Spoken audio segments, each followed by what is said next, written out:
Hello दोस्तों, आज हम आपको अमावस्या और पूर्णिमा दो बहनों की कहानी सुनाएंगे। अगर आप हमारे चैनल पर नए हैं तो प्लीज हमारे चैनल को लाइक करें, सब्सक्राइब करें और शेयर करें।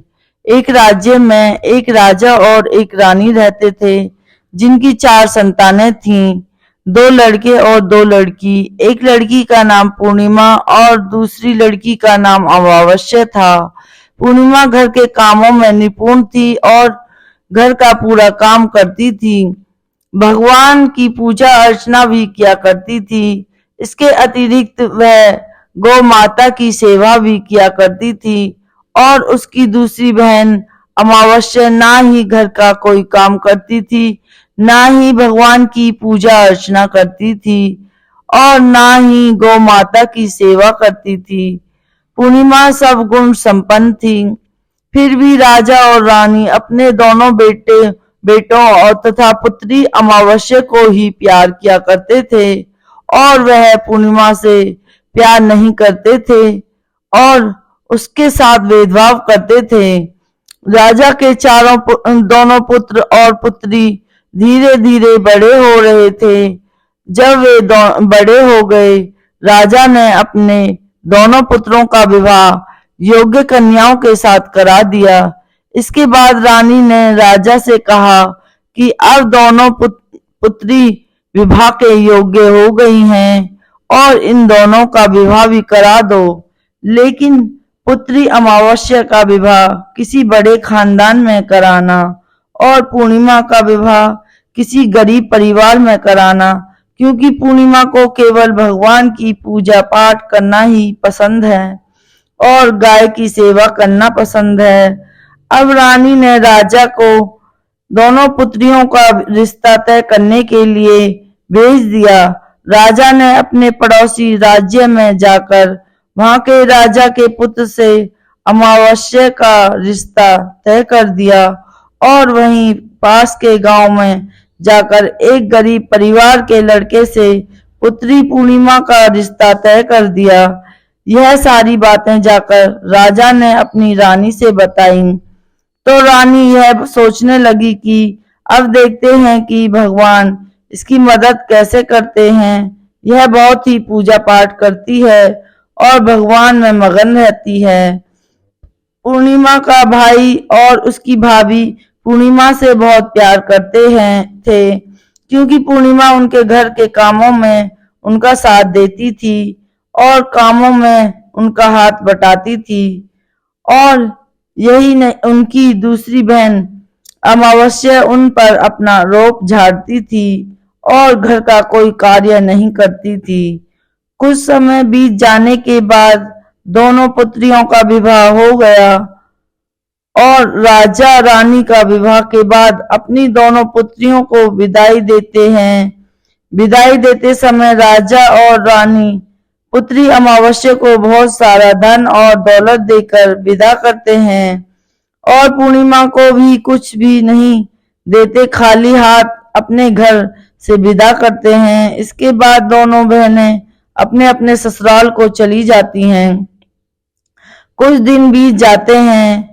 एक दिन अमावस्या अपने घर पर शिव जी की कथा रखती है, जिसमें वह सभी गांव वालों को निमंत्रण देती है और अपनी बहन पूर्णिमा को नहीं बुलाती। जब गांव की सभी औरतें अमावस्या के यहाँ जाती हैं तो यहाँ सब दृश्य पूर्णिमा को अपने घर के दरवाजे के बाहर बैठकर देख रही होती है।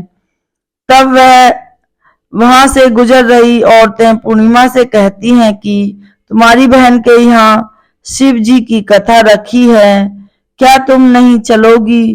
पूर्णिमा ने कहा, मुझे निमंत्रण नहीं आया है, मैं नहीं जा सकती। सभी गांव की औरतों ने पूर्णिमा से कहा, बुलाया नहीं तो क्या हुआ, भगवान शिव की कथा है, तुम हमारे साथ चलो। गांव की सभी औरतों की बात मानकर पूर्णिमा भी उनके साथ भगवान शिव की कथा में अमावस्या के घर चली जाती है। जब अमावस्या की नजर पूर्णिमा पर पड़ती है तो वह कहती है कि तुम यहाँ कैसे चली आई? मैंने तो तुम्हें बुलाया नहीं था। खैर कोई बात नहीं, अब तुम आ ही गई हो तो चुपचाप बैठी रहना। और यह कहते हुए अमावस्या पूर्णिमा की गरीबी का भी मजाक उड़ाती है। पूर्णिमा की आंखों में आंसू आ जाते हैं। रोते रोते मन ही मन में पूर्णिमा भगवान शिव से विनती करती है, हे भगवान, क्या पूजा पाठ करना गलत है? गौ माता की सेवा करना गलत है? आखिर मेरी गलती क्या है? आप मुझ पर कृपया दृष्टि कब बनाएंगे? पूर्णिमा बार बार भगवान शिव से यही कहती रहती है। इतने में शिव कथा पूरी हो जाती है और अमावस्या भगवान का प्रसाद बांटने लगती है। वह सभी लोगों को प्रसाद देती है, लेकिन पूर्णिमा को वह प्रसाद नहीं देती। पूर्णिमा बिना प्रसाद के ही अपने घर लौट जाती है। रास्ते में वह यह सोचते हुए चलती है कि यदि बच्चे उससे कथा का प्रसाद मांगेंगे तो वह उन्हें क्या जवाब देगी। उसने सोचा था कि वह अपने मायके अपने भाई और भौजाई के यहाँ जाएगी और वहां जाते हुए वहां से बच्चों के लिए कुछ लेकर आएगी। ऐसा सोचते हुए वह अपने घर वापस लौट आई। घर वापस लौटकर आने के बाद वह अपने पति और बच्चों से कहती है कि वह अपने मायके जा रही है। पति ने कहा ठीक है, और कुछ समय के बाद पूर्णिमा और अपने मायके के लिए रवाना हो गई। चलते चलते रास्ते में एक चबूतरा आया जिस पर तुलसी का पौधा लगा था। उस उस चौतरे पर एक बूढ़ी अम्मा बैठी हुई थी। वह कोई और नहीं, साक्षात तुलसी माँ थी। उस बूढ़ी माता ने पूर्णिमा से कहा, बिटिया तुम कौन हो और कहाँ जा रही हो? पूर्णिमा अपना परिचय देती है और परिचय देने के बाद बूढ़ी औरत ने पूर्णिमा से कहा कि यह तुलसी का पौधा सूख रहा है, इसमें थोड़ा सा पानी डाल दो और इस चबूतरे की साफ सफाई कर दो, जिससे मुझे थोड़ी ठंडक मिलेगी। पूर्णिमा ने कहा कि ठीक है माँ, मैं तुलसी में पानी डाल देती हूँ और यहाँ भी साफ सफाई कर देती हूँ। पूर्णिमा ने साफ सफाई करने के बाद बूढ़ी अम्मा को भी नहला दिया और बूढ़ी अम्मा की भी सेवा की, उनके पैर दबाए और बूढ़ी अम्मा से कहा कि माँ जी और बताइए, मैं आपकी क्या सेवा करूं? और कोई काम है तो बता दीजिए, मैं कर दूंगी। बूढ़ी अम्मा ने कहा कि कुछ नहीं, अब तुम जाओ और वापस आते समय मुझसे मिलते हुए जाना। पूर्णिमा ने बूढ़ी अम्मा से कहा, ठीक है माँ जी, मैं जाती हूँ, वापस आते वक्त आपसे मिलते हुए जाऊंगी। कुछ समय आगे चलने के बाद एक शिव मंदिर आया। वहां पर उसे एक बूढ़े बाबा मिले जो मंदिर के बाहर बैठे हुए थे। वह कोई और नहीं, साक्षात भोलेनाथ थे। उन्होंने पूर्णिमा से कहा कि कहाँ जा रही हो बेटी, तुम कौन हो? तब पूर्णिमा ने अपना परिचय दिया। फिर उस बूढ़े बाबा ने पूर्णिमा से कहा, इस चबूतरे की और इस मंदिर की सफाई कर दो। तब पूर्णिमा ने मंदिर की और चबूतरे की साफ सफाई कर दी और वहां पर पूजा पाठ अर्चना भी की। और साफ सफाई पूजा अर्चना करने के बाद उन्होंने बूढ़े बाबा को भी नहला दिया। उनसे कहा कि बाबा और कोई काम हो तो बताइए। तब बूढ़े बाबा ने कहा, नहीं बेटी, अब तुम जाओ और वापस आते वक्त मुझसे मिलते हुए जाना। पूर्णिमा ने कहा, ठीक है बाबा, मैं जाती हूँ, वापस आते समय आपसे मिलते हुए जाऊंगी। आगे चलते चलते कुछ दूर चलने के बाद पूर्णिमा को एक काली जी का मंदिर दिखाई दिया। वहां भी एक बूढ़ी अम्मा चबूतरे पर बैठी हुई थी। उस बूढ़ी औरत ने भी पूर्णिमा से कहा कि बेटी तुम कौन हो, कहाँ जा रही हो? तब पूर्णिमा ने उस बूढ़ी औरत को भी अपना परिचय दिया। बूढ़ी औरत ने पूर्णिमा से कहा कि यहाँ पर सभी पूजा पाठ करने के लिए आते हैं, लेकिन मंदिर की साफ सफाई करने के लिए कोई नहीं आता, इसलिए तुम मंदिर की और चबूतरे की साफ सफाई कर दो। पूर्णिमा ने कहा, ठीक है माता जी, और पूर्णिमा मंदिर की और चबूतरे की साफ सफाई कर देती है, पूजा पाठ भी करती है और माता जी का श्रृंगार कर देती है और उस बूढ़ी अम्मा को भी नहला देती है और बूढ़ी अम्मा के पैर दबाती है और कहती है कि सभी काम हो गए हैं माँ जी, और कोई काम हो तो बताइए। बूढ़ी अम्मा कहती है कि नहीं बेटी, अब तुम जाओ, लेकिन वापस आते वक्त मुझसे मिलते हुए जाना। पूर्णिमा कहती है ठीक है, और वह आगे चली जाती है। आगे चलते चलते एक नदी आती है, वहां पर भी एक बूढ़ी अम्मा बैठी रहती है और वह कहती है कि बेटी तुम कौन हो, कहाँ से आई हो। उसे भी पूर्णिमा अपना परिचय देती है। बूढ़ी औरत पूर्णिमा से कहती है कि नदी पर स्नान करने से यहाँ पर सब आते हैं, लेकिन यहाँ की साफ सफाई कोई नहीं करता, इसलिए तुम इस किनारे पर साफ सफाई कर दो। पूर्णिमा कहती है ठीक है माँ जी, और वहाँ की साफ सफाई कर देती है और बूढ़ी अम्मा के पैर दबा देती है। कहती है माँ जी, और कोई काम हो तो बताइए। बूढ़ी औरत कहती है कि कुछ नहीं बेटी, तुम जाओ, लेकिन वापस आते वक्त मुझसे मिलते हुए जाना। और वहां नाव में बैठकर नदी के दूसरे किनारे पहुंच जाती है और वहां अपने मायके के घर पहुंच जाती है। वहां पर पूर्णिमा के भाई और भाभी उसे देखकर बहुत खुश हो जाते हैं और वे पूर्णिमा की बहुत खातिरदारी करते हैं और उससे बहुत सारी बातें करते हैं और कहते हैं कि बच्चों को भी साथ में लेकर आती तो बहुत अच्छा होता। अब कुछ समय के बाद पूर्णिमा ने वापस अपने ससुराल जाने को कहा तो उसकी भाभी ने उसके लिए एक साड़ी दी और खिलौने, बच्चों के लिए कपड़े और खाने पीने की कुछ चीजें रख दी और कहा कि तुम बहुत दिनों के बाद आती हो। और पूर्णिमा की भाभी ने यह थैला पूर्णिमा के हाथ में दे दिया और कहा कि जाओ और जल्दी वापस आना। इसके बाद पूर्णिमा वहां से अपने ससुराल के लिए रवाना हो जाती है और उसी नदी के किनारे पहुंची और नाव में बैठकर दूसरे किनारे पर उतर गई। वहां पर उतरने के बाद वहां पर उसे वही बूढ़ी अम्मा मिली जो साक्षात गंगा मैया थी। उस बूढ़ी अम्मा ने पूर्णिमा को एक थैला दिया और कहा कि इसे तुम अपने घर जाकर ही खोलना। अब पूर्णिमा के पास बहुत थैले हो गए थे। उन्हें लेकर पूर्णिमा वहां से रवाना हुई। आगे कुछ दूर चलने पर काली माँ का मंदिर आया। वहां पर काली माँ बूढ़ी माँ के रूप में विराजमान थी। उसने कहा, आ गई बेटी पूर्णिमा। पूर्णिमा ने कहा, हाँ माँ जी मैं आ गई। तो काली माँ ने उसे एक थैला दिया और कहा, तुम यह थैला अपने घर जाकर खोलना। अब पूर्णिमा के पास 3 थैले हो गए थे। तीनों थैली लेकर पूर्णिमा आगे बढ़ी। कुछ दूर जाने पर शिव जी का मंदिर आया, जहां बूढ़े बाबा के रूप में शिव जी स्वयं विराजमान थे।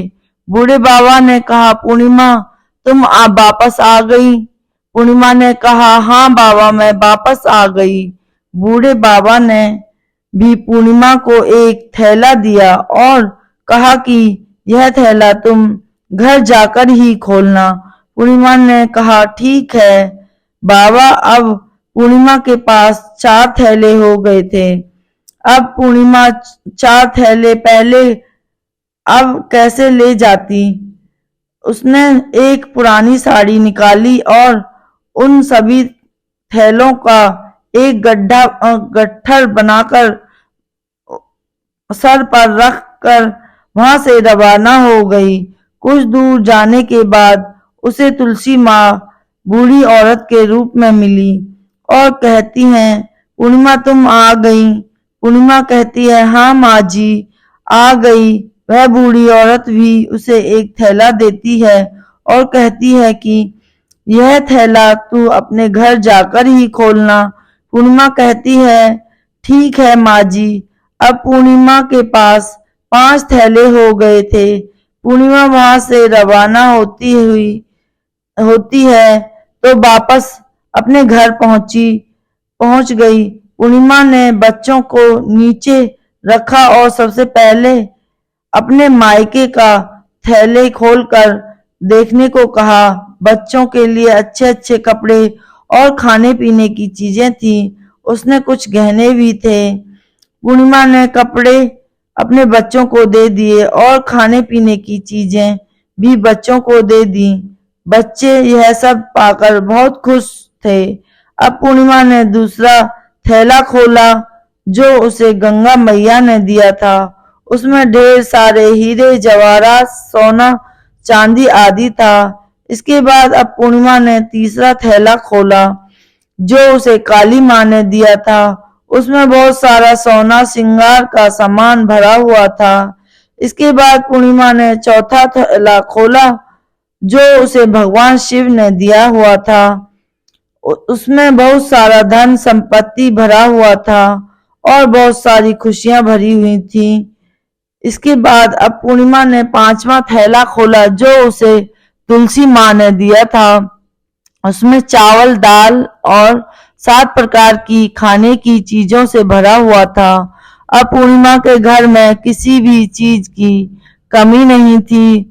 उसका घर धन धान्य से भरा हुआ था और परिपूर्ण था। अब पूर्णिमा और उसका परिवार सुख में जीवन व्यतीत करने लगे। अब पूर्णिमा के मन में विचार आया कि क्यों ना शिव जी की कथा कराई जाए और शिव जी की कथा में एक कार्यक्रम रखा। पूर्णिमा ने गांव के सभी लोगों को निमंत्रण दिया और घर घर जाकर सभी लोगों को बुलाया। पूर्णिमा अपनी बहन अमावस्या के घर भी गई और अमावस्या को भी शिव जी की कथा के लिए उसने अपने घर पर बुलाया। जब अमावस्या पूर्णिमा के घर शिव जी की कथा में आई तो उसने देखा कि पूर्णिमा के घर में किसी भी चीज की कोई कमी नहीं है। इतना सारा धन दौलत देखकर अमावस्या आश्चर्यचकित हो गई। उसने पूर्णिमा से कहा कि तुम्हारे घर में इतनी धन और दौलत कहाँ से आई।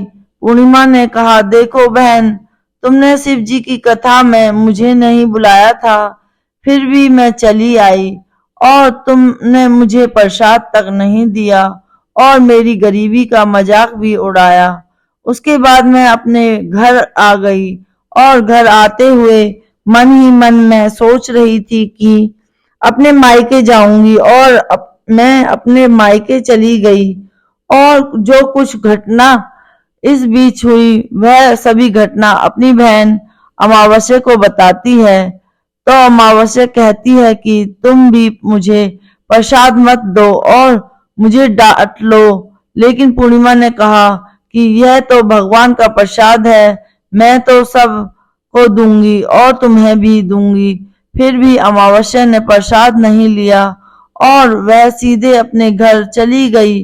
घर जाकर अपने बच्चों से कहकर वह अपने मायके जाने के लिए तैयार हो गई और मायके के लिए निकल गई।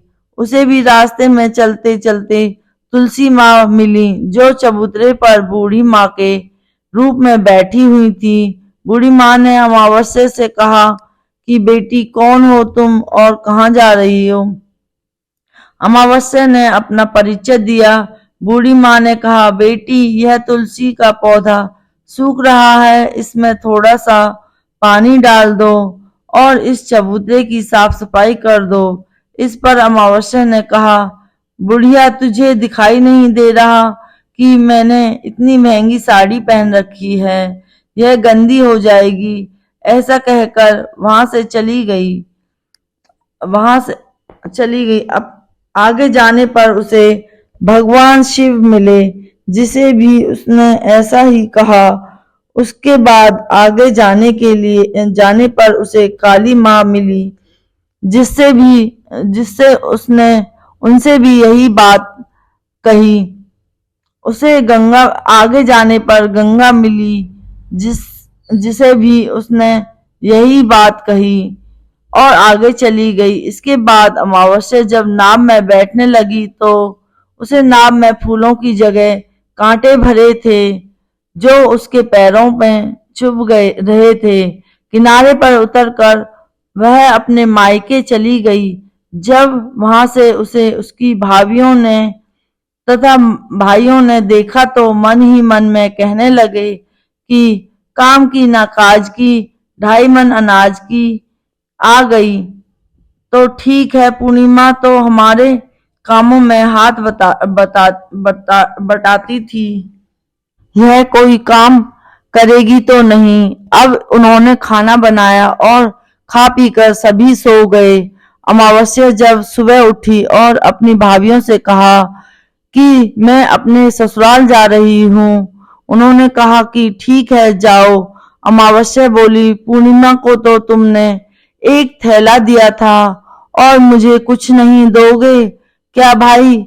और भाभी ने कहा कि तुम घर जाओ, थैले तुम्हारे घर पहुंच जाएंगे। फिर अमावस्या वहां से निकल गई और नदी के किनारे पर पहुंच गई। वहां गंगा मैया बूढ़ी औरत का रूप धारण करके बैठी हुई थी। बूढ़ी माँ ने कहा, आ गई बेटी? तो उसने कहा, हाँ मैं आ गई।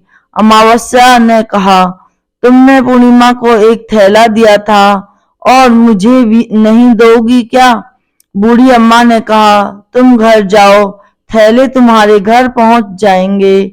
इसके बाद आगे जाने पर उसे काली मैया मिली, जिसने अमावस्या को यही कहा। इसके बाद आगे जाने पर उसे शिव भगवान मिले, जिन्होंने भी अमावस्या यही कहा। इसके बाद आगे जाने पर उसे तुलसी माँ मिली और उसने भी अमावस्या यही कहा, तुम घर जाओ, थैले तुम्हारे घर पहुंच जाएंगे। अमावस्या अपने घर पहुंच गई। आंगन में न देखा तो वह वहां पर 5 थैले पड़े हुए थे। अमावस्या ने मन ही मन सोचा कि अब तो मेरे पास बहुत सारी धन और दौलत आ जाएगी। जल्दी जल्दी उसमें सभी थैले को खोला। किसी में मिट्टी थी तो किसी में पत्थर, किसी में कंकड़ और किसी में कोयला। उसे मायके से भी कुछ नहीं मिला था। इन थैले में कुछ भी नहीं था। अमावस्या दौड़ती हुई पूर्णिमा के घर गई और कहती है कि तुम्हें तो इतना सब कुछ मिला, मुझे तो कुछ नहीं मिला, आखिर क्यों? तो पूर्णिमा कहती है कि जब मैं अपने मायके जाती हूँ तो अपनी भाभियों के साथ उनके कामों में हाथ बटाती हूँ, उनके साथ मिलकर काम करती हूँ, लेकिन तुम ऐसा कुछ नहीं करती, उनकी इज्जत भी नहीं करती, इसलिए वह तुम्हें भला क्या देंगी। इसके बाद तुमने गंगा मैया को ठुकरा दिया और काली माँ को भी ठुकरा दिया और भगवान शिव को भी तुमने ठुकरा दिया, इसलिए उन्होंने भी तुम्हें कुछ नहीं दिया। अमावस्या कहती है कि बहन तुम मुझे माफ कर दो, मैंने तुम पर हमेशा अत्याचार किया, मुझे कुछ नहीं मिला तो कोई बात नहीं, मैं भी भगवान की भक्ति करूंगी और सब कुछ प्राप्त कर लूंगी, मुझे इन सब चीजों का रहस्य बताओ। तो पूर्णिमा ने कहा कि तुम 3 सूत्र का ज्ञान ले लो और उसकी कथा करना। पहले सूत्र में दया मांगना और दूसरे सूत्र में कथा मांगना और तीसरे सूत्र में 108 बार ओम नमः शिवाय का जाप करना। बहन भगवान ने यह सूत्र दिए हैं, इनको अपने हृदय में बसा लेना। मैंने भी यह 3 सूत्र अपने जीवन में अपनाए थे और सच्चे मन से भगवान की भक्ति पूजा पाठ की थी। फिर भगवान ने मुझे यह सब कुछ दिया और तुम्हारे पास जो कुछ था वह भी खत्म हो गया। इसके बाद अमावस्या अपने घर गई और भगवान की पूजा पाठ करने लगी। भगवान शिव से उसने माफी मांगी और गौ माता की सेवा भी की और दूसरों की मदद भी करने लगी।